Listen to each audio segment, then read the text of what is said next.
Football நாம் எல்லாரும் சின்ன வயசில் ஒரு முறையாவது விளையாடி இருப்போம், இல்லை பார்த்து ரசிச்சிருப்போம். அப்படிப்பட்ட இந்த விளையாட்டு உருவான கதை உங்களில் யாருக்காவது தெரியுமா? இன்றைக்கி நம்ம சேனலில் அதை பற்றி தான் பார்க்க போகிறோம். So welcome to history 60 channel. இந்த மாதிரி மோர் இம்பார்ட்டண்ட் ஹிஸ்ட்ரிக்கு நம்ம சேனலை சப்ஸ்கிரைப் பண்ணி வச்சுக்கோங்க.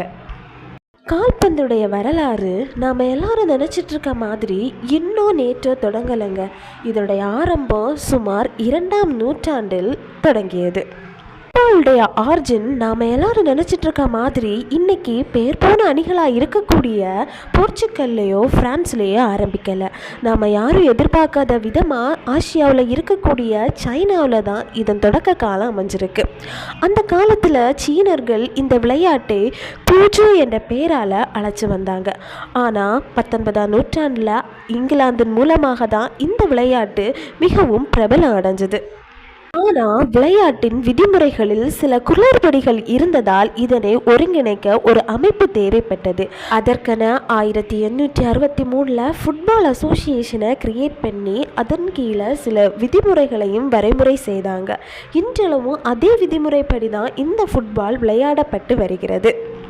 கால்பந்து உலக அளவில் மிகவும் பிரபலமடையுது. இதனால் அதனை நிர்வாகம் பண்ண ஒரு அமைப்பு தேவைப்பட்டதால் 1904 பிரான்சில் ஒரு ஃபிஃபான்னு சொல்லக்கூடிய ஒரு நிர்வாக அமைப்பு உருவாக்கப்பட்டது. சர்வதேச போட்டிகள் நடத்தப்படுவதே இதன் நோக்கமாகும். இதில் 200க்கும் மேற்பட்ட நாடுகள் உறுப்பினர்களாகவும் உள்ளனர். 1930 முதன்முறையாக ஃபிஃபாவால் வேர்ல்டு கப் நடத்தப்பட்டது. இதில் உருகுவேயும் அர்ஜென்டினாவும் இறுதிப் போட்டிக்கு முன்னேற உருகுவே வெற்றி வாகையை சூடியது. 4 வருடங்களுக்கு ஒரு முறை மட்டும் நடக்க இந்த ஃபிஃபா வேர்ல்டு கப் 1942-46 காலகட்டங்களில் உலகப்போர் காரணமாக நடத்தப்படவில்லை என்பது குறிப்பிடத்தக்கது. ஆனால் ஃபிஃபா வேர்ல்டு கப் இன்னைக்கு உலகம் முழுவதும் கொண்டாடும் ஒரு விளையாட்டு திருவிழாவாக கொண்டாடப்பட்டு வருகிறது.